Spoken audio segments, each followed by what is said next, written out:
Assalamualaikum warahmatullahi wabarakatuh. Yang saya hormati Ibu Kepala Sekolah SD Rambutan 01, Ibu Suwarti SPD.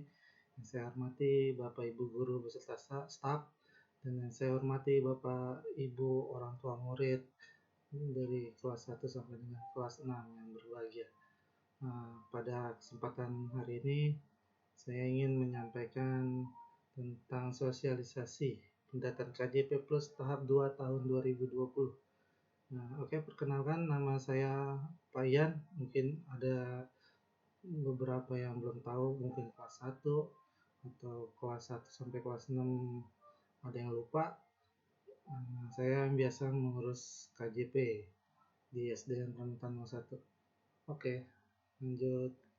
Ya, apa sih KJP Plus? KJP Plus adalah program strategis Pemprov DKI Jakarta untuk anak usia sekolah 6-21 tahun dari keluarga yang tidak mampu agar dapat menuntaskan pendidikan wajib belajar 12 tahun atau program peningkatan keahlian yang relevan.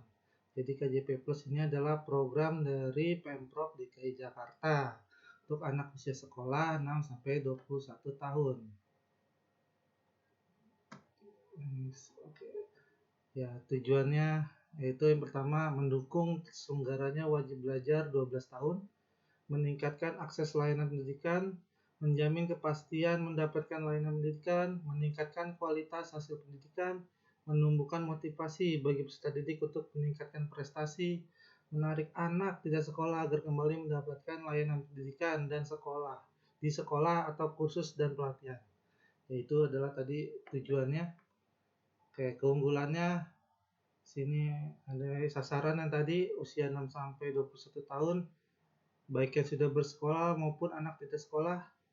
Ya, besarannya yaitu 250.000 ya.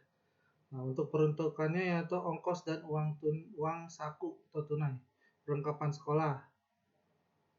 Dan ini bridging program untuk siswa kelas 12. Ya, fasilitas pendukung yaitu Transjakarta gratis, Ancol gratis, pangan murah, museum gratis, masuk Monas, dan Ragunan gratis. Yang mungkin tempat wisata Jakarta saat pandemi sedang ditutup ya sementara. Lanjut. Oke, besarannya per bulan yaitu untuk SD yaitu sebesar 250.000. Dana yang bisa dibelanjakan per bulan 135.000. Dana berkala per bulan 115, SPP untuk sekolah swasta per bulan 130. Ya, itu adalah dana yang bisa dibelanjakan ya. Tapi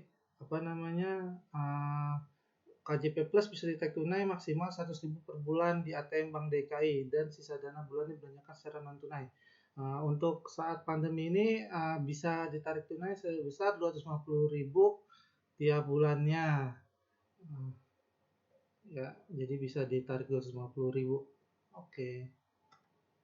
Ya, fasilitas program KJP Plus yaitu ada macam-macam ya, bisa dicatat atau bisa difoto. Ada alat tulis, seragam, komputer, makanan bergizi, kacamata, kegiatan ekskul, buku penunjang, obat-obatan, kalkulator saintifik, alat bahan praktik, sepeda. Ya, tadi ini fasilitas yang didapat gratis Transjakarta, masuk Ancol, museum, Ragunan. Ya, oke, lanjut. Penggunaan KJP Plus selama COVID-19. Yang tadi bisa dibelanjakan, bisa tarik tunai ya tadi 250.000 dan untuk dapat juga digunakan untuk yang pertama itu kebutuhan pangan, kebutuhan kesehatan, dan kebutuhan pendidikan. Biaya rutin dan biaya berkala dapat digunakan setiap bulan secara tunai atau non tunai. Ya, berarti yang tadi itu bisa ditarik cash atau bisa belanja non tunai ya. Gesek itu untuk satu yang selama COVID, kebutuhan pangan, kebutuhan kesehatan, kebutuhan pendidikan. Oke, larangan penerima KJP Plus. Nah, ini ada kurang lebih 23. Merokok nih. Terus terlibat tawuran, ada bullying, geng motor, pencurian, perkelahian, penipuan, sering bolos. Sering bolos nih banyak nih yang selama pandemi ini guru tetap absen ya. Jadi nanti sekolah mendapatkan rekap absen dari guru kelas atau guru mata pelajaran. Nanti kalau misalnya tahu-tahu ada laporan ada laporan KJP-nya tersendat atau tidak keluar, mungkin dari kehadiran bisa sekolah untuk menstop. Dan kalau misalnya ada perubahan dari siswa mungkin bisa dilanjutkan kembali. Nah itu contohnya. Terus melakukan perbuatan melanggar peraturan tata tertib sekolah. Ya untuk saat ini pandemi, anak-anak diusahakan tidak pergi mana-mana ya, apalagi main, soalnya banyak Satpol PP yang suka memberi catatan kepada kita, takutnya laporan ke dinas dan KJP-nya dipermasalahkan. Apalagi banyak anak-anak juga sering main ke sekolahan. Ya mungkin untuk saat ini selama PSBB ini mungkin jangan sekolah dulu, karena itu bisa menjadi laporan kita untuk menjadi bahan evaluasi ke siswa sebagai penerima KJP Plus. Oke, lanjut. Nah, KJP Plus ini ada pergub-pergubnya, bisa dilihat. Ya, sumber data KJP Plus. Ya, yang pertama sumber datanya itu Pusdatin Jamsos Dinsos untuk DTKS atau DTKS daerah. Nah, kedua, Dinas Sosial untuk data anak panti. Ketiga, Dinas Tenaga Kerja, Transmigrasi dan Energi untuk data anak pekerja atau buruh. Dinas Perhubungan untuk data anak pengemudi Jaklingko. Pusdatikomdik untuk data pokok pendidikan dasar dan menengah. Kanwil Kemenak Provinsi DKI Jakarta untuk data pokok pendidikan madrasah. 7, penerima exiting. Ya, jadi secara garis besar untuk saat ini data KJP Plus ya, untuk saat ini nih tahap 2 tahun 2020, yaitu data dari Pusdatin Jamsos Dinsos, yaitu Pusat Data Informasi Jaminan Sosial dan Dinas Sosial. Ya, untuk DTKS yaitu data terpadu kesejahteraan sosial.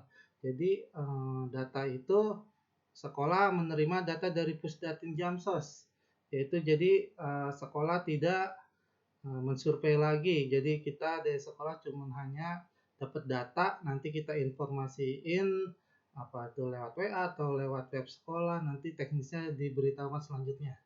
Oke, itu secara garis besar. Nah, persyaratan KJP Plus yang umum terdaftar sebagai peserta didik di satuan pendidikan formal atau non formal di DKI Jakarta, terdaftar dalam DTKS atau DTKS daerah, dan atau data lain ditetapkan dengan keputusan gubernur, berdomisili dan tercatat dalam kartu keluarga Provinsi DKI Jakarta. Ya, yaitu tadi ya syaratannya tadi wajib pertama yaitu siswa sekolah sini SD Rambutan 01. Yang kedua terdaftar dalam DTKS. DTKS tadi yang data terpadu kesejahteraan sosial, yaitu dari kelurahan ya, yang ada yang survei yang tuh sebelumnya berdomisili dan tercatat dalam kartu keluarga Provinsi DKI Jakarta, itu wajib kartu keluarga DKI. Ya. Nah, selanjutnya itu kartu pekerja atau Jaklingko anak asuh, terdaftar sebagai peserta didik di satuan pendidikan ya, sama memiliki kartu pekerja, kartu Jaklingko, terdaftar sebagai anak asuh, berdomisili ya, ini sesuai kakak. Jadi kalau yang Jaklingko juga termasuk bisa juga ya, tanpa bukan data dari DTKS tapi dari data dari pengemudi Jaklingko. Nanti mungkin datanya sudah ada. Ya, lanjut dulu. Nah, ini mekanismenya itu 18 sampai 24 itu pemadanan data, yaitu dari Dinas Pendidikan dengan Dinas Sosial tadi, yaitu dia data Dinas Sosial dengan data Dinas Pendidikan disatuin untuk di sekolah ya, untuk mengirim ke sekolah. Nanti setelah tanggal 25 September atau 8 Oktober ini ada tahapnya verifikasi daftar, verifikasi oleh sekolah, pengumuman, dan ini ada bagi siswa tidak terdaftar ya. Jadi setelah tanggal 25 orang tua akan setelah tanggal 25 nanti orang tua akan diberikan data-data nama penerimanya. Jadi orang tua tidak perlu, maksudnya tidak usah nanya sebentar ya, tidak usah nanya ke sekolah, Pak ini kapan, nanti kita pasti kasih tahu data-datanya ya. Ya pokoknya tanggal nanti setelah itu verifikasi sekolah itu mengecek dan melengkapi identitas siswa dan sekolah ya, khusus penerima baru dengan melengkapi data wali ya. Nanti pokoknya nanti ada formulir, mekanismenya seperti apa pendaftarannya nanti dikabari lebih lanjut ya. Nanti pokoknya dikabarin, tunggu aja ya. Terus step selanjutnya tanggal 9 sampai 12 persetujuan kepala dinas ya. Pokoknya jangan sampai orang tua ini telat ya, kalau misalnya udah ada namanya telat, jangan sampai nanti takutnya nggak bisa dilanjut ya. Tadi 9 sampai 12 Oktober verifikasi persetujuan kepala dinas, 13 sampai 15 Oktober penetapan penerima melalui keputusan gubernur ya. Ini untuk sekolah ya. Ini persyaratannya perbedaan dari KJP Plus yang lama dan baru. Dari persyaratan yaitu yang lama terdaftar sebagai peserta didik di satuan pendidikan formal itu, dan yang baru juga sama terdaftar, tidak ada perubahan. Yang lama dan baru yaitu sama-sama terdaftar di sekolah. Yang lama, persyaratan kedua, yang lama terdaftar dalam BDT atau data lainnya. Nah, yang baru terdaftar dalam DTKS ya tadi. Nah, jadi yang baru ini dia terdapat dalam DTKS, data terpadu kesejahteraan sosial. Jadi data itu didapat dari yang tadi Dinas Sosial Pusdatin Jamsos ya. Data dari situ yang survei ya. Kemarin banyak orang tua yang nanya, Pak kok saya disurvei sama orang kelurahan. Nah mungkin data itu. Dan bagaimana Pak yang belum disurvei Pak, datanya saya udah otomatis nggak ada dong ya. Mungkin itu tunggu dulu kabarnya. Nanti kalau emang agak yang tidak ada namanya, bisa mendaftar lewat yang tadi, yang ini lewat yang bit.ly tadi ya. Nanti ya persyaratan selanjutnya itu yang lama memiliki SKTM, yang baru ya tidak usah SKTM ya. Kalau dulu kan membuat pengantar RT RW buat SKTM, nah sekarang nggak usah. Persyaratan yang selanjutnya yaitu berdomisili dan memiliki kartu keluarga ya. Yang lama dan baru sama. Mekanismenya ya, yang lama peserta didik melakukan pendaftaran melalui sekolah.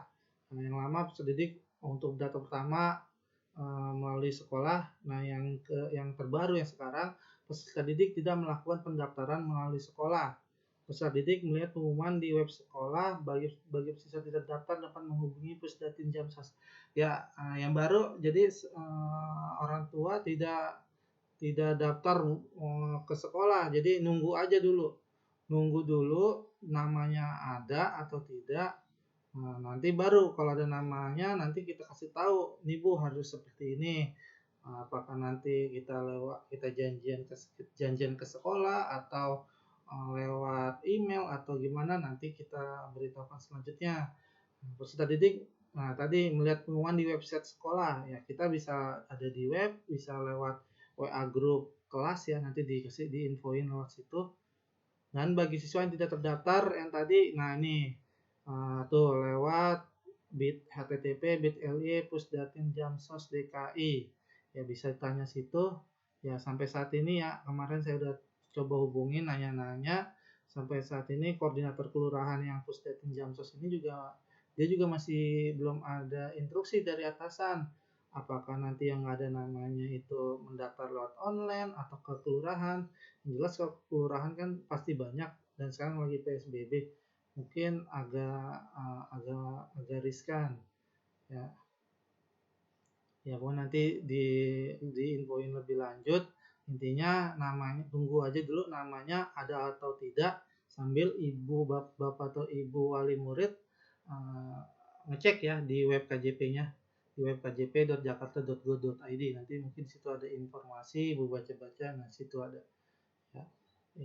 Yang lama yaitu sekolah melakukan verifikasi ke rumah, yaitu bapak ibu guru yang lama yang dulu ya, bapak ibu guru survei ke rumah Dan yang baru tidak usah karena dia sudah disurvei sama DTKS tadi, data terpadu kesejahteraan sosial. Oke, ini info lebih lanjutnya di websitenya tadi kjp.jakarta.go.id, teleponnya 021 857 1012, fax 021 85 16 505. Ya, ini nanti bisa dihubungi atau nanya-nanya atau bisa menanyakan ke pihak sekolah, bisa ke saya. Kalau mau WA ya jangan lupa kasih namanya sama nama anaknya, kelas berapa, ya pertanyaannya. Ya, mohon maaf kalau misalnya dibalasnya agak lama karena juga takutnya banyak yang WA, juga banyak ada kerjaan jadi agak lupa dibalas. Jadi mohon pengertiannya kalau andaikan nanti jika ada yang bertanya agak lama dibalasnya ya. Oke, terima kasih. Ya, jadi kesimpulannya data dari TTKS. Jadi orang tua sampai saat ini ya, untuk saat ini nunggu aja di rumah. Nunggu di rumah ya. Nunggu data yang dikirimin oleh gurunya lewat sekolah, pokoknya nanti diinfoin. Terus jangan lupa PSBB ini anak-anak jangan kemana-mana, kalau bisa di rumah karena virusnya nggak kelihatan ya. Jangan sampai gara-gara main ada ketangkep Satpol PP atau ke foto bapak ibu gurunya sedang main nggak pakai masker, ada pelaporan harusnya dia dapat KJP-nya jadi ke stop ya, jangan sampai seperti itu. Oke, mungkin itu aja dari saya. Mohon maaf kalau jika ada salah-salah kata. Ya, mungkin kalau yang belum menjelas atau belum paham bisa bertanya. Dan nanti kita pasti akan infoin lebih lanjut tentang KJP Plus-nya. Ya. Oke, terima kasih. Assalamualaikum warahmatullahi wabarakatuh.